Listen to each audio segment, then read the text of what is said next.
Shalom Aleichem, teure Liebhaber von Yiddish. Ich heiße Kolja Baradulin und ich bin Direktor von Yiddish-Programmen beim Arbeiterring. Baruch Habo zu unser Schmooze mit Merle, a.k.a. Malke, Bachman und Sheva Zucker. They will introduce and discuss the poetry of Yiddish poet Rosa Nevadovska, which Malka recently translated into English. Almost unknown to the white audience, Rosa, born in Bialystok and possessing an enormous intellectual hunger, traveled to study in Brussels, Berlin, Paris, before immigrating to the USA in 1928.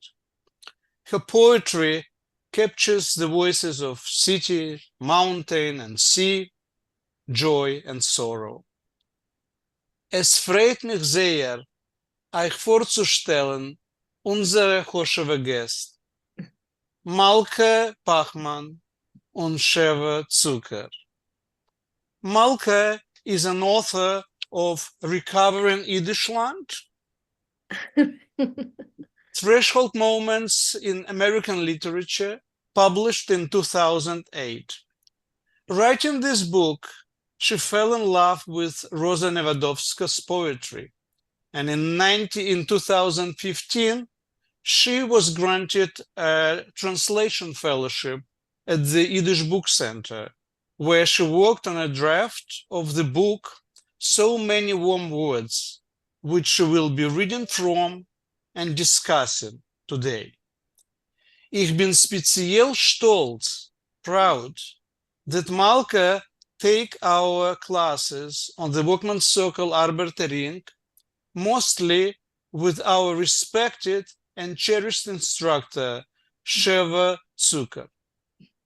Sheva is the author of the textbook Yiddish, An Introduction to the Language, Literature, and Culture, published by the Workers' Circle. She has taught and lectured on Yiddish language and culture on 5 continents and teaches hundreds of students from all over the world. From 2005-2020, she served as the director of the League for Yiddish, Yiddish Liga, and taught for over 2 decades in the Uriel Weinreich summer program. She was among the first 3 teachers on the first online Yiddish program at our Workers' Circle. We thank you so much for coming, and here is a friendly warning. The first part of this program is a webinar, and you are the participants. After the presentation, you all will receive a note from Zoom to be promoted to panelist. Just click on the button Admit when you see it if you want to be with us, especially if you have a question. If you prefer to remain just a participant, you can ask your question in chat. A dank voor het komen und hot hanoe von der Präsentation. Malke Bachman. Okay, actually, I think I'm supposed to start, Malke, or did you want to say a few words? I just want to thank Kolya and the Workers' Circle for taking us on and sponsoring this event. And it's just so wonderful to be here. So thank you so much. Yeah. Yeah. So wherever here happens to be. That's right. And Sheva, thank you for agreeing to make this happen with me. It's really great. Yeah. Well, it is great because I think I was sort of there fairly much at the beginning when we consulted about some poems, and now I won't say all of a sudden or so quickly. It wasn't overnight. It seems like it, these things always, so quickly. But, right. In fact, it took a lot of work and not so easy to get a publisher and one that's going to consent to bilingual and all those kinds of things. So it's really exciting that this came to pass in the beautiful bilingual edition, which you'll be hearing about later. So let's start with Rosa. Tell us a little bit about her life, and especially as it kind of maybe reflected in her poetry. Yes. Well, the biographical facts are a little bit sparse, but I can tell you that she was born in Bialystok in 1890, and at that time, that was part of Russia, to a traditional yet open-minded family who permitted her to study secular subjects as well as Jewish ones. And I just have the impression that she was very hungry for learning because she pursued further studies in different European cities before and after World War I. As Kolya mentioned, there's kind of a restlessness that comes through to me about her moving about. She was briefly married and had one child, a little girl who died of meningitis at the age of 2 during World War I. So when she did immigrate to the US in 1928, she was already 38 years old. She was already a published writer, and she'd experienced life with, all its wonders and its sorrows. And after she started off in New York, and then she moved within a couple of years to the Los Angeles area. She lived in Venice, California, near the ocean. And then she traveled as a journalist, and she gave lectures, and she taught part-time in various Yiddish and Hebrew schools. I think it's really hard to get an exact tracking on her movements. She did move a lot, even within New York City. But she lived her life, and she had one book of poetry come out in 1936 when she was still in Los Angeles.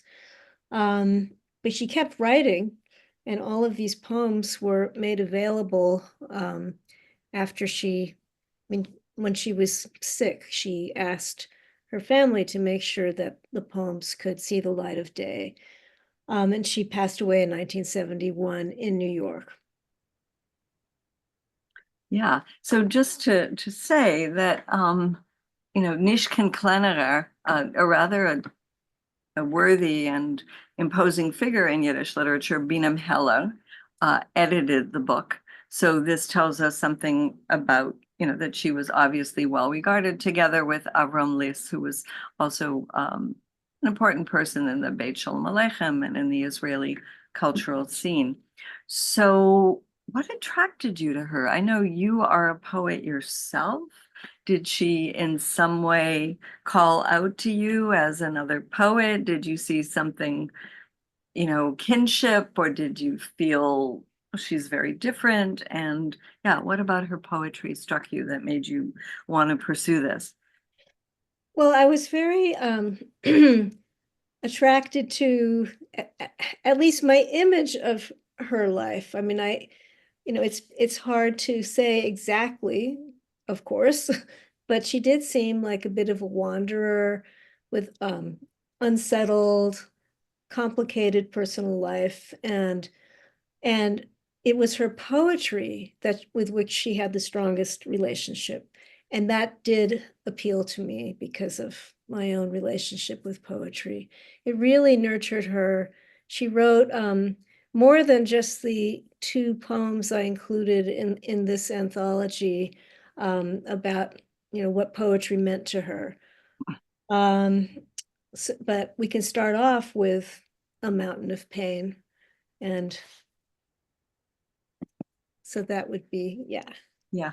So we'll do the English first and then the Yiddish, and hopefully that we'll give some honor to the English since it's Malka's Yontif. And also hopefully for those that aren't that fluent, I think hearing the English will help you understand the Yiddish as well. So Malka.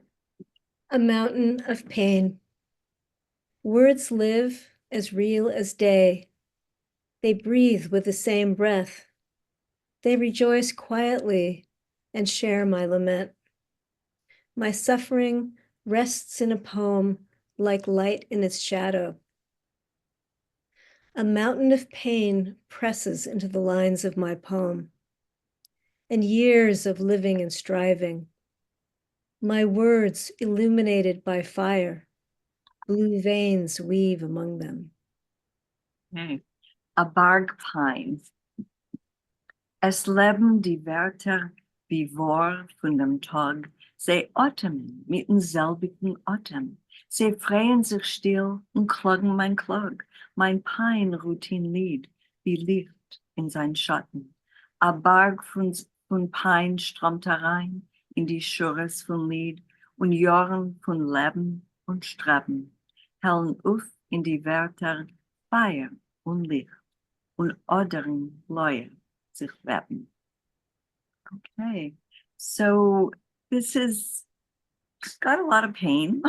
Well, as we'll see, there's a lot of sorrow, a lot of sadness, but she connects to something in life very much. And she writes a lot about the mysteries of life and her connection to nature and things that are, I know you're not supposed to modify the word unique, but fairly unique Yes. in Yiddish literature. And there's also like a kind of a seeking for transcendence. So let's read one of those poems and then talk a bit about what that transcendence might have been for her. Right. Yes. At the Shore. Yeah. Okay. Right. Well, Next one, Laura, right? yes. There Okay. it is. Thank There you. it is. At the shore, I stand by the sea, watch it struggle and strain. I hear the voice rumble from its abyss, and it seems I am myself transformed into a drop of seawater, a wave. Now I rise up on the waters, now I fall into the depths. Now I am born, then disappear, battered against the sharp stones of reefs. I am no more, and again I take form. Auf dem Breg. Ich steh bei dem Jam, ich seh sein Gerangel, ich hör für sein Abgrund die Stimme. Und es ducht sich mir aus, ich allein wär verwandelt in sein Well, in a Tropfen von ihm. Ot steig ich auf Qualjes, ot fall ich in Tiefen, ot wär ich geboren, verschwunden ich wär. Zerschlag sich an spitzige Steine von Rippen, ot bin ich nicht mehr und wieder ich wär. Okay, so what, I mean, it's so beautiful. Yeah, and I just want to say that this is one of quite a few poems that she wrote that where she is connecting to nature in an almost mystical way and becoming a part of what she is seeing or what is surrounding her. And she wrote about the desert, she wrote about mountains, and a number of poems about the sea. And I think that, yeah, she had a hard life and she found peace in nature. Right, which had its own gerangel. Yeah. Right, its own struggle, right? She also could relate to those ocean waves, right? That's true. Right. And there's so much kind of opposites, you know, like she says, now I am born and then disappear. Ot wär ich geboren und verschwunden ich wär. And then ot bin ich nicht mehr und wieder ich wär. I am no more and again I take form. It's very Buddhist to me, but yeah. Yeah, yin and yang. Well, she went to California. Anything's possible when you go to California. That's right. So what were the things that she felt she had to transcend? Yeah, the difficulties. Yeah. Well, of course, the death of her child. And that marriage that she'd been in did not last very long. And it's unclear, but I don't think she remarried. She might have had kind of an immigration marriage, something that allowed her to come here. But and she and from her poems you can tell she clearly had relationships, but she lived alone, and she experienced difficulty and distance in some of those, and pain. I mean, some of these relationships clearly were hurtful to her, and so there was all of that. And then plus she never did go back. It's not unusual, but she didn't go back to Europe after she came here in 28. And so she was not there when the Holocaust was going on. And she, I mean, this is the kind of the fate of many, I mean, of almost all the Yiddish speaking immigrant writers who were here, and they, they left for a better life, and they wind up losing their families and friends and memories, and sometimes the very cities they came from or towns were destroyed. And she carried that with her through her life too. Yeah. So we have in the book, I think you just chose a few Holocaust poems. She probably has more that you didn't choose. But Yes. let's go back to, so as said, she was an immigrant, and she really lived a big chunk of her life in Eastern Europe. It wasn't like somebody who came at 12 or even 20. She Right. comes as an adult, and she has a lot of Bänkschaft, a lot of longing, sometimes for the old country, sometimes just for connection with people. It can be quite various. And we can assume from one of her poems that she lived in the Bronx, at least for a time. And, Temporarily, right. right, which again was not unusual for anybody, for a Jew at that Right. time. But let's see how she describes that Heim in the Bronx. Yeah. Let's, go forward, Borg, please. Yes, here we go. Yeah. Okay, a home in the Bronx. In these rooms, there is no one, just silence. It's a home in the exile of memory. An hour flutters quietly by like a lonely bird. The years have kept this silence undisturbed. You call this home, but it's foreign, not the Jewish city where I was born. Such a home gives no warmth. Like a borrowed shirt, it was made for someone else. A Heim in die Bronx. Still is in die Zimmern, keiner is nicht da. Sie sah heim in Fremdkeit von sie Korn. Wie a Vogel einsam fochet stiller Schau, Stillschein, aber ruhigte von Jahren. Rufst es heim, nor sie sah heim in Fremd, nicht die Stadt, die Jiddische, wo ich bin geboren, a sah heim, sie warmt nicht, wie a geborgte Hemd, was ist vor Emmetsen genäht geworden. So, just the words of in die Zimmern, to me, that evokes furnished rooms or rented rooms, like not really a house of a family. And she probably would have been in these rented rooms where people kind of anonymously, come and go, and, there's no connection between them. And I think she just brings that out beautifully with the Zimmern. And then the geborgte Hemd. I love the way you did it in English. It was made for someone else. Mhm. Yeah. Do you want to say anything more about the geborgte Hemd? No, not really.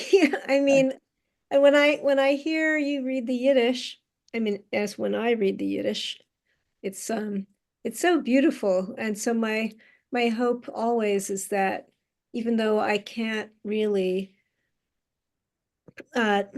keep the rhyme and the syllable count, or the number of stresses per line, I we'll talk more about that later. You have to make choices. So I zeroed in on the image, but I couldn't get a rhyme in there. So Oh, yeah, no, I wasn't even suggesting that. I know. Just this idea of this shirt made for someone else, and you can never somehow fill it comfortably, but yet you're somehow constrained It's an inside of intimate it. image. It's an intimate image, something you actually have on your body that doesn't fit you. Yeah. Okay. So I think Gestalten follows a similar theme of dislocation and loneliness. And so let's listen to that. Okay.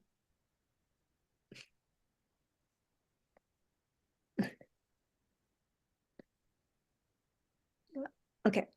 Images. Images of my mother and father still glimmering. A light drifts to me from mother's face.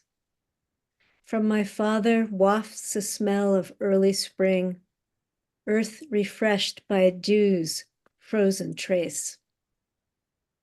I love every blade of grass and blue flowers that wander amid the rye, lost in the field. But my grandfather's eyes, in them I see sorrow. In my childish world, darkness is revealed. Gestalten. Gestalten von Taten und Mame noch fließen, all Licht zu mir schwimmt von der Mames Gesicht. Von Taten, der trockt sich a Reach vernießen, von Erd mit gefrorenem Teu, schon der quickt. Ho blieb jedes Gräsel von Blumen, die Bläue, was blongen herum zwischen Korn und Feld, noch seh ich die Augen von Seiden in Treuer, verstellt wird mit Heuschach, mein kindersche Welt. So you and I had talked about the Jewishness of her. And, that's really something that with the Yiddish poet, you never really question. But if one were to see some of these poems just in English, there aren't always that many clues, especially if you don't really know the context, that she's Jewish. But I think she gives us a clue, at least in the Yiddish. Von Taten der trockt sich a Reach von Nisan. Yeah, that is the month of Passover, the month of spring. And I can totally see why you translated spring and not Nisan, because your English reader might not, they'd have to look in a glossary or whatever. And you don't want that. You want direct whatever. But yeah, so. And also in this poem, I did manage to get some end rhymes. So I mean, glimmering in spring, but also Feldenwelt, I would say. Yeah. Right. And Bloya and Troya, there's sort of slant rhymes. We have similar sounds. Right. Yeah. So I mean, this is the speaker here is remembering. So there's the yearning coming in. It's not like talking about, the foreign home of the Bronx. I mean, she's kind of in her head, she's seeing her parents and remembering. And it seems that her love of nature began when she was a child. And she just, loved being outdoors, wandering around. But even as a child, there was some sorrow, some darkness, which one can imagine is connected to living as Jews. I mean, in that part of the world at that time. So, yeah.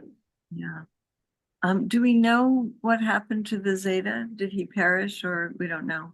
Or he might have died before. Yeah, probably, but well, yeah. Okay, so let's talk about the title.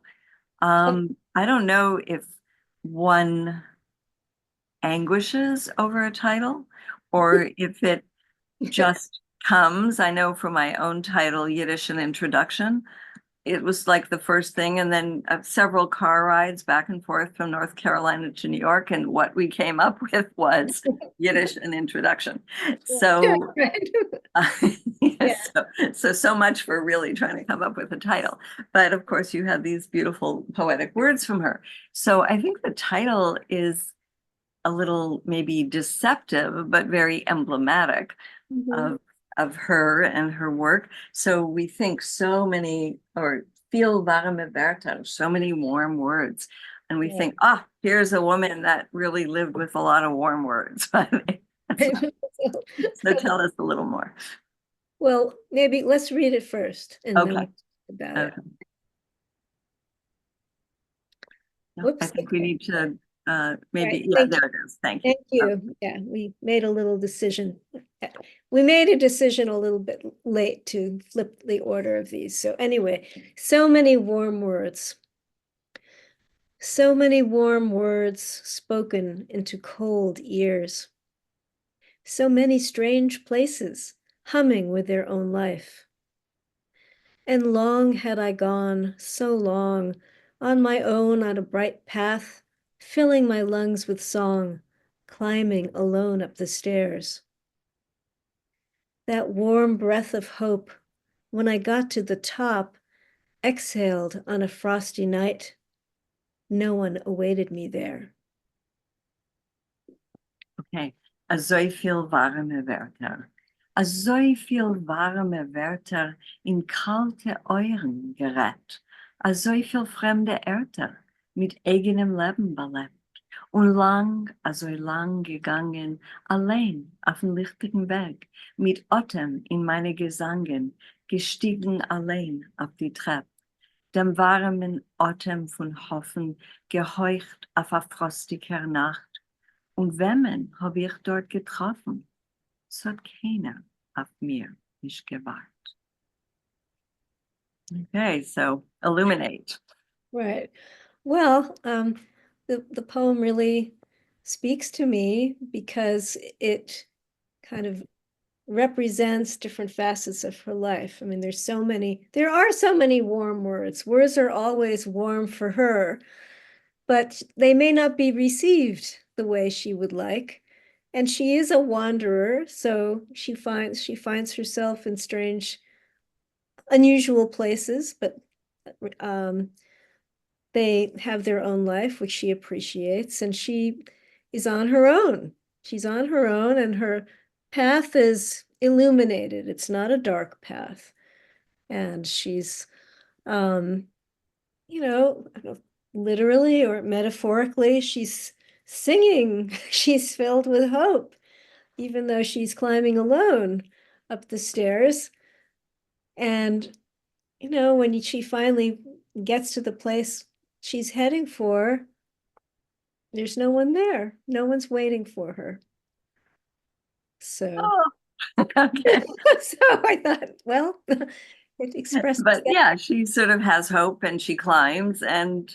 Right. And yeah, she's, I really like how, you know, just as a poet, she sets this up and then punctures our expectations along with hers with the last line.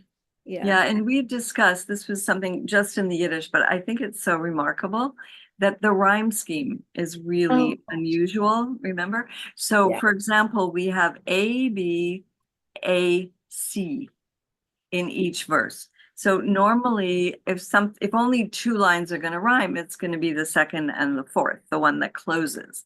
And it's almost like the rhyme scheme is doing what the poem is telling us about. It's giving us this hope that things are going to come together as expected. And then at the end of the verse, they don't. I mean, I've never really seen a rhyme scheme like that. So I think it was very conscious of her to do it that way, and rather brilliant. Okay. So let's talk about, so you, just so readers should know, when you get the book, you'll see there's just a few poems that are in a very different font. And those are the poems from her first book. And when I first was looking at it, I thought, oh, what happened? You know, why did they change the font? Right. But they're, you know, these were reproduced from her books, and they're good and they're clear. And as you said, in the first book, she was a socialist, maybe a communist, like so many Yiddish writers. She was aligned with the left, and some of those poems are, you know, very sort of political left-leaning poems. But this poem, which is also sort of certainly full of sympathy and empathy for the working class, really is of a different genre. It is not the kind of, you know, Vorwärts, Brüder in der Reihe, and, you know, just go stand out there with your picket, you know, on your picket line. This is speaking to a very personal description of a woman for whom she feels compassion. So let's read it. Yes. The girl who operates the elevator. Day never penetrates this place. An eternal dusk reigns, whether the door is open or the door is closed. The route goes up and down, a pail pulled from a well, full of people who trickle away like water. At different floors, they come, they go. The girl who operates the machine, I cannot forget her painfully thin limbs. And I think there's more. Yeah. there's Or more. scroll up, down, whatever. When Yes. I roam the, thank you. When I roam the noisy streets, she follows me, and the elevator's darkness has become part of her. I see her colorless face, her sunken cheeks, like wax daubed red with cheap powder. Her silenced mouth still cries to me, out of shadowed days in the elevator's nook. Her slender hands, pale fingers with painted nails, extend like wasted branches on a tree. Her gloomy eyes reflect the light of a little bulb that burns all day over her head like a yahrzeit candle. Okay. Borf, yes, thank you. A Mädel fährt dem Elevator. Der Trog dringt dahin keinmal nicht rein. Dort herrscht an ewig Vernacht. Sie ist offen die Tür, sie die Tür ist vermacht. A Ruf und a Rob ist der Weg, wie von ein Emmer in Brunnen, voll mit Menschen, welche zerrinnen wie Wasser. In verschiedene Etagen sie gehen, sie kommen. Die Mädel, was führt die Maschine, ach, kann ich vergessen, dem stillen Pein von ihrer Diener verdarrte Glieder. Wenn ich gehe über räuschige Gassen, geht sie mir noch, und der dunkle Winkel von Elevator ist wie zugewachsen zu ihr. Ich sehe ihr Pony blasen, ihre eingefallene Backen, sie sind wie Wachs, verfärbter mit billigem Reut. Ihr verstillter Mäul schreit zu mir, schreit von verdunkelter Tag im Winkel von Elevator. Ihre dünne Hand, die bleiche Finger mit die befarbten Nägel, ziehen sich wie abgedarrte Zweigen auf einen dicken Bäum. In ihre unmittige Augen spiegelt sich Schein von einer Lampe, was brennt den ganzen Tag über ihr Kopf wie ein Jahrzeitlicht. So that image at the end of the light being like a yahrzeit candle, as if somehow marking her own death when she's still alive in this little elevator box that confines her and somehow defines her life. It's really powerful, I think. Yeah. But there were other, so there she shows great empathy, and she herself had her own tragedies, and probably the greatest was her daughter. So Malcolm, you want to introduce it? Well, as I said, she lost her daughter 1915. it was a terrible winter in Moscow where they had been waiting out the war. And yeah, she wrote other poems about her daughter, a couple of other ones, one of which is also in the book. So this is for Darling Leah, November 13th, 1915. Pale face, gray eyes, luminous fair hair, a deep sorrow failed your scant 2 years. From the blue fields of home, through Ukrainian steppes, to the green Moscow woods, this was your short road. With eyes wide in wonder, you soaked up the world, turning toward warmth in fear before the final cold. Lietschken, 13. November 1915. Blasser Ponim, greue Augen, helle, leichte, liebe Haar, tiefer Treuer hat verzeugen deine Kurzinke, 2 Jahr, von die heimisch-bläue Felder durch ukrainischen Stepp zu die grüne Moskwer Wälder ist gewesen dein kurzer Weg. Mit verwundert große Augen hast du eingesagt die Welt, sich zur Warmkeit der Zeugen in der Schreck bei letzter Kälte. Wow. Yeah. Okay. Now we go on to the Holocaust. Probably the only thing that could be much sadder than losing a child. And this poem is so different from all the others. First of all, it's much longer, but that seems very significant for a woman that seldom writes more than 3 verses. It's also in rhyming couplets. You can say more about that. And it's somehow, it's like from the voice of some holy speaker that we get this poem. So let's read. Fire script. In memory of my closest ones in Treblinka. The darkness rushed along, carrying untamed, a torn out page, a sheet of monstrous flame.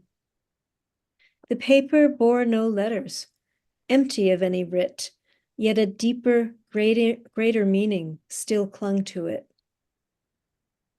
The page flew up so high, the clouds became its kin, and its incandescence split the darkness open. Who is snapping red, catching in a breeze, a bit of night fire from Treblinka's chimneys? Perhaps a Torah parchment, or a scroll in flame, fragment of a record of exterminated names? The paper flickers to a cloud, ignites it, and flies higher, leaving ashes in its wake, the remnants of a pyre. Sounds begin to stir, a voice ascends and speaks through darkened territories over cities, seas. This page will be preserved, sealed, and kept secret. With it, I'll punish nations as with the ancient tablets. A reckoning for bodies burnt and sacred books unsaved. I will demand my due for all, for every brother's grave. And for the ones incinerated, cut down without a trace, I will keep this writ of fire until the end of days. The page was extinguished, consumed entirely by flame. Only tongues of fire speech remained. Wow. Feierksav, meine Nonste in Treblinka, Musikkorn. Der Heuschech hat getragen mit Schnellkeit ungeheuer ein abgerissen Blatt, ein Blatt von flacker Feier. Das Blatt hat nicht kein Äußeres, gar nicht aufgeschrieben, nur tiefer, größer Sinnen ist auf ihm verblieben. Das Blatt flieht in der Heich, briedet sich mit Wolkens, sein gliendiger Reut hat dem Heuschig aufgespalten. Wer ist das reute Blatt, was flieht in heuche Räumen, a Stück Feier in der Nacht, und Blinke käumen? A teure Paar mit Äfscher, sie Flammen von Megilles, a Teil von die Pinkäsin von vertilligte Gehilles. Das Blatt flieht auf a Wolken, zieht ihm und flieht weiter, lässt über noch sich Aschen, Schiraim von dem Scheiter. A Kohl hebt an sich wecken, die Stimme steigt auf, steigt hoch und rät, durch Heuschig, durch Stochim, über Yamim, steht. Das Blatt wird abgehebt, versiegelt und behalten. Mit ihm quell Völker strafen, wie mit die Luches alte. A Chesm ist das für verbrennte Gufim, Sforim und Monen quell für Alts, für alle Brüder Gforim. Und euch für die, was man hat a Spur verbrennt, verschnitten, weil ich das Xav von Feier in Ewigkeit verhitten. Das Blatt hat durchgeflackert und sich ausgelöschen, nur geblieben ist die Stimme von Feier. Okay. So now let's talk a little bit about you, the translator, and it's nothing harder than translating poetry, I think, literarily. So many decisions to make, do you rhyme? When do you rhyme? Can you rhyme? What do you do instead of rhyming? How do you create in a different language the sort of effects that the writer wants to create? So do you want to say something about that? I thought we would read one more poem. I mean, we're going to read two more poems, but read another poem and then talk about it from that. Okay, thank you. It's yearning. How quiet it is. I need no one today. Mountains surround me, rising to highest heaven. I am a friend of mountains now and distance, and a wisp of silver connects us. High up drifts an eagle freely. Take me, eagle, on your far-off journey. From there, I'll glimpse the world anew, taking on a bird's view. And maybe I'll become an eagle too, soaring higher to see the sun's heart. My veins will run dark with wine, and from my back wings will part. Bänkschaft, wie still da ist. Ich darf nicht keinem heint. Arum mir Berg, sie steigen hecher Himmel.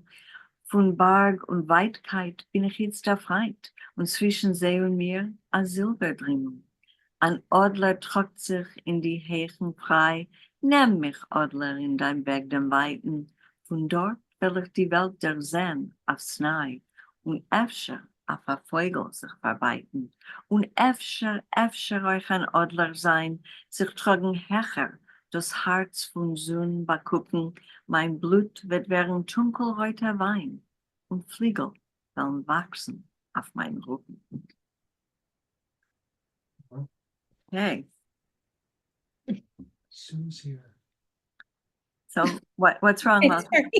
Sorry. I'm busy. Okay. Okay. So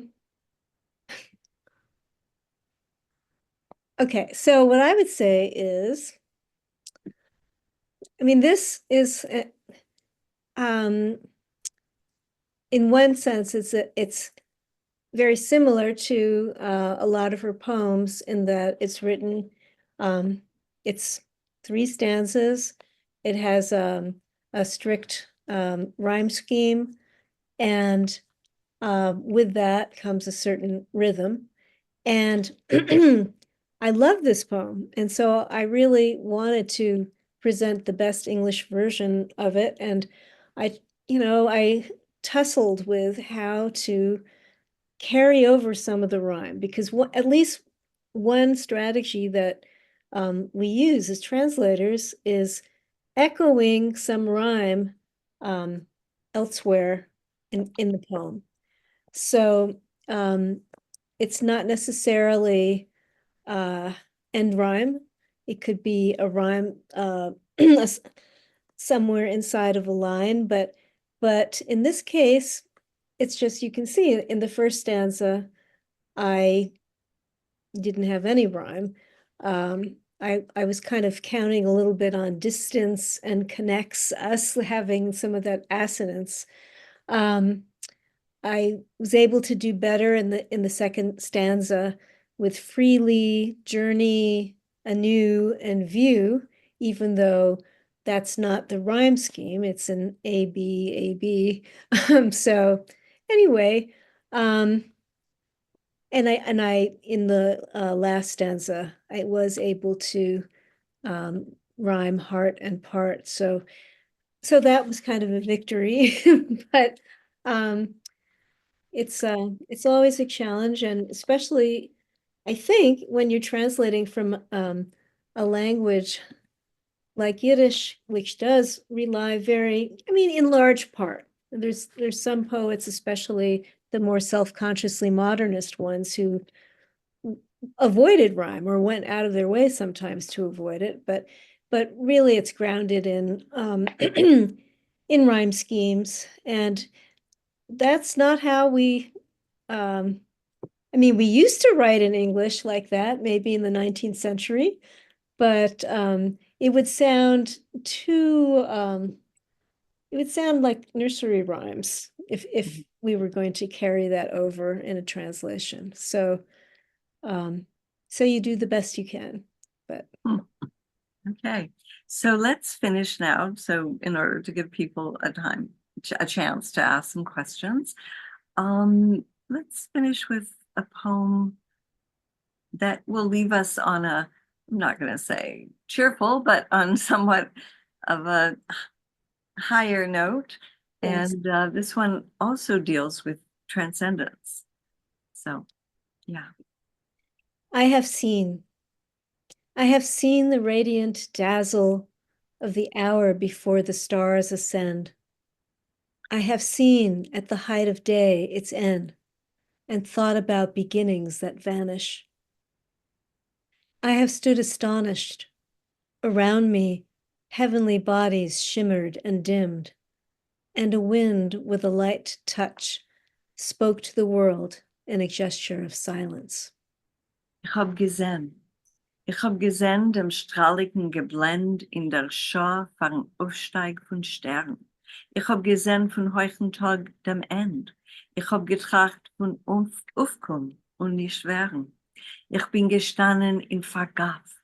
Herum mir haben Lichter sich geminiert und geloschen, und ein Wind hat mit leichten Barrieren zu der Welt gerät, mit Stummloschen. I like that there's always language, even if it's stumm, even if it's silent talk, but yet there's this language, and that somehow she's engaging amidst all of this. So Kolya or Borach, you can invite the people in if they're not already in. And before we go to questions, Malka, how do we get this lovely book? Ah, yes. This lovely book is published by Ben Yehuda Press. I'm very grateful to them for taking it on, and they have a great website you can order it from. If for some reason you would prefer to use a different website, You won't say which, okay. I'm not, I would recommend bookshop.org. Oh, okay. So, Yeah. Tyre Malke and Sheva, it's like Greußen Yasher Koech. It really was so beautiful, and each poem resonated, I think, in everybody's heart and mind. I have the book, so it's a lot of nature, love, you name it, so many beautiful topics, themes, short but concise, but so deep in thought. You can talk, Sheva, meanwhile, and you can start probably asking questions because people will hear you during. I don't have any more questions, I don't think just yet, but I But think people Arla do. Taub did, right? So, hi, Arla, good to see you. I think you raised your hand. Yeah, so who's got a question? Kanan? Don't believe that. Question, comment. There's a lot of people. Yeah, there were Complain, questions in the kindness, chat. whatever. Please don't hesitate. Don't be shy. It's the time to talk and ask questions or your comments. Mhm. Very nice. Okay. Ah, Yeah, we have there is a Gershel little- Yankel. Yeah, yeah. Gershel Yankel. And Oh, Gershon Yankel. okay, go, Gershel Yankel. Hello, Yeah. Mark. Hi. It's been a long time. Oh, Yeah, is yeah, that yeah, yeah, Jerry yeah, yeah. Tenney? We were What? roommates. That's We Jerry were Tenney. Okay, hi. Yeah, yeah, yeah, roommates. yeah, yeah. Yes. This is wunderlich. I have a lot to say, so maybe I shouldn't be first. I don't want to take everybody's time Well, up. why But don't you start? We'll cut you off if you. okay, I have a couple of questions and just a couple. I'll try to be as concise as possible. First, who was the publisher of the first book It was a committee that she had organized in LA. in LA? Because I know there was a big presence of Ikuf writers in LA in particular. Yeah. Right, it wasn't Ikuf. It But was it wasn't Ikuf. But you said that she was connected with. Was you connected with the Freiheit and the Ikuf in L.A.? I don't know about.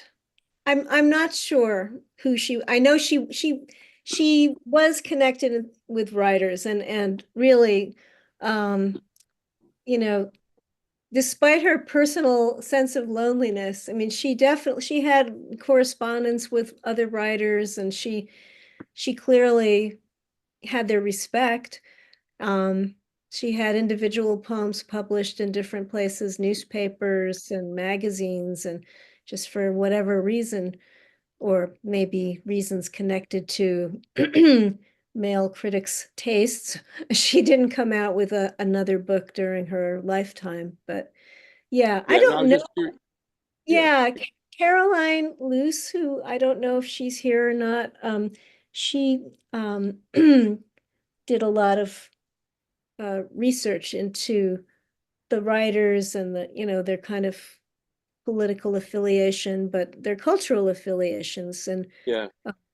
but I don't really know about that, unfortunately. But if we can just add, Jerry Gershenyankel, since you're a West Coast person, we did find that she had edited this book for about Chaim Shapiro. And we looked it up and found out that Chaim Shapiro was a socialist candidate who ran for the mayor of LA. That's all that we could find. I couldn't download the book at the time because the book center's website wasn't working. Yeah. But I thought this is really interesting, that so she was involved in something like that. And I don't know enough about Chaim Shapiro, but just There was just like that. Chava Papa was in L.A. I mean, Right. Shapiro was in LA. There was Yeah. a cadre. Malka Chayvitz Tuzman. Well, let me just ask. Okay, let me just make a couple of quick comments. Then, first of all, the idea of being in the Bronx and feeling like alone and not Jewish or something is so foreign to me because having grown up in the Bronx in an apartment house that was owned by my communist landlord chicken farmer uncle, and having all Jews around me, it was just interesting that feeling of Heimland that I have to the Bronx was totally opposite because of her Another situation. generation. It And also, wasn't Bialystok. What can you say? No, It no, just wasn't it was the Bialystok. Blahniks. No, It's the Bronx. um, I see that oh, Aaron has a question also. Yeah. yeah. just one more thing is that a lot of I love the elevator poem. That was amazing. I mean, oh my gosh, that was as brilliant a poem as I've ever heard in my life. And the Wow. other and that some stuff you can't tell whether she was Jewish or not, but the Holocaust is the great, is the great marker. Once you write about the Holocaust, she's using all the Jewish imagery with the Torah and I mean Yeah, scrolls of fire. Oh, yeah. yeah. I mean, it reminded me a little bit when they had the big fire in Oakland many years ago. I found on the street below. I wasn't near it, but Rabbi Jacob Bert's house burned, and a page from one of his books floated down to my sidewalk in front of my house. As the ashes fell from the Oakland fire, there was this burnt Yiddish or Hebrew page that came. Yeah, Tyler, Yankel, Gershon. Yeah, you. Gershon. Yeah, no, but it's great, all great comments. But we have more people. Aaron. Yes. First of all, Shkayach and Mazel Tov Malka. This is really beautiful. You had mentioned finding out about her through your work on Michal Licht. Is that right? Can you talk about how you discovered her? And then also another question is, you sort of alluded to this, but can you talk more about the reviews of her work or the reception of her work? Thank you. Sure. Actually, when I was writing my Yiddish land book, I did a chapter on images of African Americans in Yiddish poetry because every Yiddish poet had a poem that addressed the plight of African Americans, and I mean every immigrant poet. And that's when I discovered her. So it didn't have to do with Michal Licht at all. I was using the anthology America in Yiddish and Wort, Nachman Meisel's giant anthology, and that's where those poems originated. So they probably were published separately in newspaper or this or that. They're not in her books. So, and what was your other question? Oh, the review. Yeah, how she might have been received.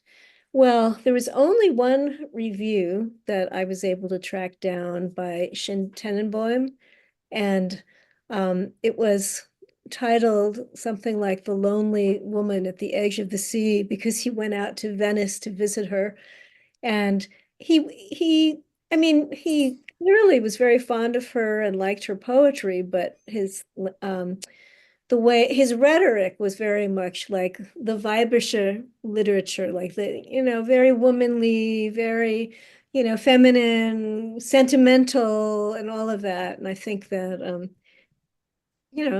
some of her writing was like that, but most of it wasn't. So, yeah, it struck me as daring and brave and bold. Amazing. Emotionally bold. Thank you. Yeah. So there is a question from Rachel Martin. Rachel, please. Well, first of all, thank you. This was incredible. I'm fairly new to Yiddish studies, so when I'm trying to position her with other writers I know, I'm thinking about Anna Margolin, and I'm wondering, I think they're 3 years apart in age. They would have overlapped in New York for a couple of years. Do you have any indication and they both only published the one book, do you have any indication that they would have read each other or had contact with each other or encountered some of those same hostile critics? Right. Well, I'm sure they encountered some of the same hostile critics, but I am not at all sure whether they were in touch or, and it's kind of funny because my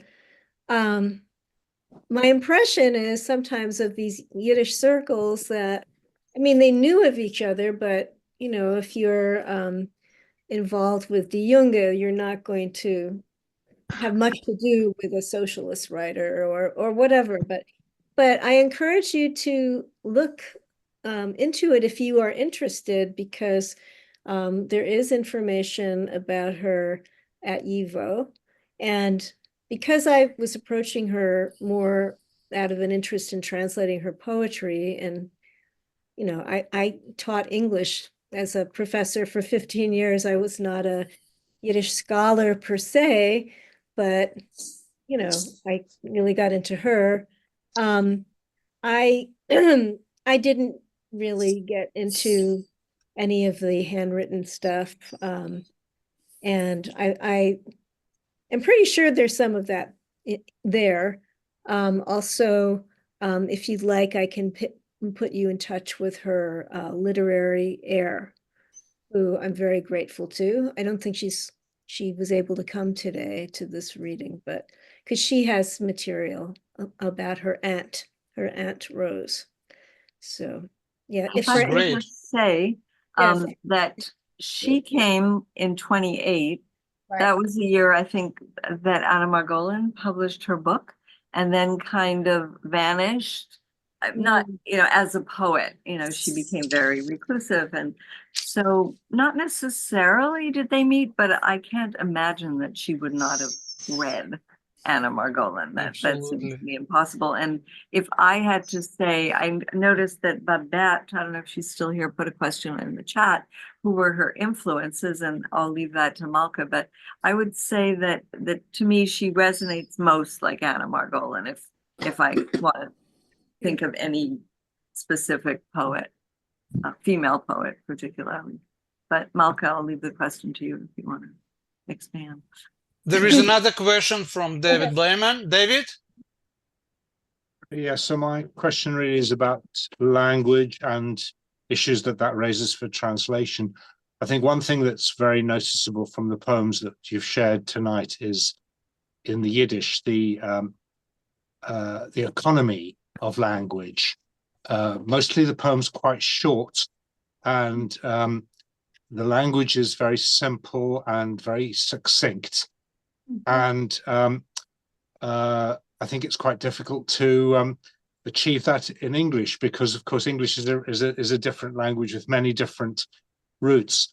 And I think to give one example, one of the poems had the expression stumm loschen. Mhm. So it's saying a lot in a very, very simple way. And I can't remember how you translated stumm loschen, but was it something like gestures of silence or something? Yes. I originally had translated that a language of signs, because I mean, it literally, sign language in Yiddish is called Russian. But for, various reasons that I can't remember now, I just did that gestures of silence would be better. But I agree with you. But I mean, it kind of goes both ways, because there are times when maybe it happens more in Yiddish prose, but there's a way in which Yiddish can be very repetitive. Yiddish writing, literary writing, can be very repetitive and can, kind of, where I have felt the need to kind of condense instead of, so it goes both ways. But it's true. I mean, it's just, you have case endings, and you have ways. Yiddish has ways of like saying things in a faster way at times than English. Yeah. Thank you. Yes. So there is another question from Babette Albin. I wonder what writer she was influenced by, writers or poets, if you know. I don't really know, and I came across something somewhere that I don't remember, Yeah. that had to do with the Russian writer Bloch. I think it's Block. Block. Bloch. Yeah. That somehow she was a fan, and that maybe there's some way, Interesting. because I've never read him, and I Yeah. I don't know if the her the ways in which she structures her poems were influenced by the way he writes in Russian. I don't know. And yeah, I mean, that is a whole piece of research that could be done to kind of track down through some of the people that she corresponded with. Yeah. Yeah, I want to share also Babette's note, very interesting. Still here thinking about Venice Beach, lots of hippie types and a Yeah. synagogue off the boardwalk. right. I've never been. Like to go, but I So think it's very Joseph, inviting. Joseph had his hand up, I think. Joseph, yeah, Yeah, or not? Joseph? Yes, where yes. Oh, Joseph? yes, Joseph. Joseph. May I speak? Yes. So I'm the first time here. My name is, may I introduce myself? My name is Yossi Ben Ephraim Kogan. So first of all, I want to thank Sheva Zucker, not Zucker, Zucker. I read your book and Merle Bachman for the poems. No, and my question is, a lady, a woman, a poet, a poetess, she should write about love poems. Life poems, it's like very important. And this she wrote love poems, and can you read them? Okay. Okay. Yeah. Well, she did write some poems that I think are love associated poems. But they were not many. That was not a real focus of hers. But we could read a short one. Which one would that be, Malcolm? The Well, one where she's waiting alone or something, that one?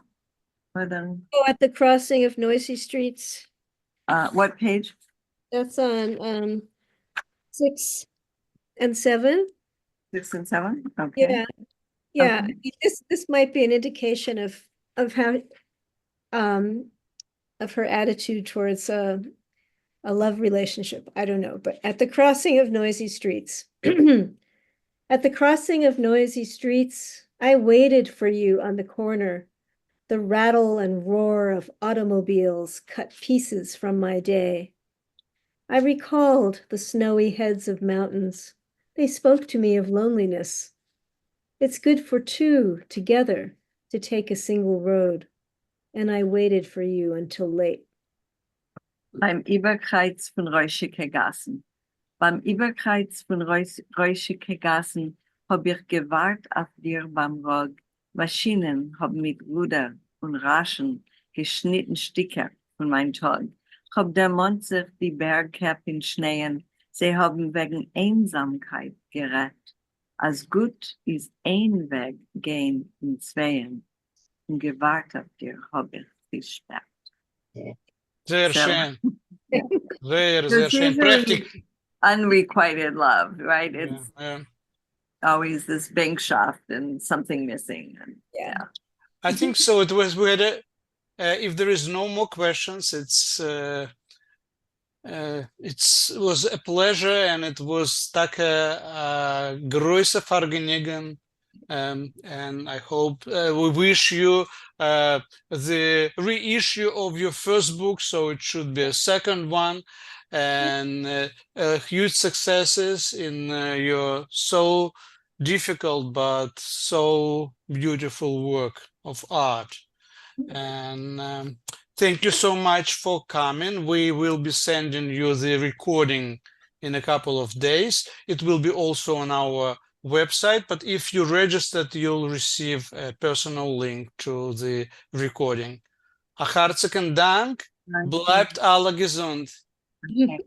And a huge thank you to Borich Bloom for the smooth running of the program. He is incredible. Dank, Borich. Yasher koach. Seid gesund alle. Und es ist gewesen sehr schön. Dank. Gleich. Okay.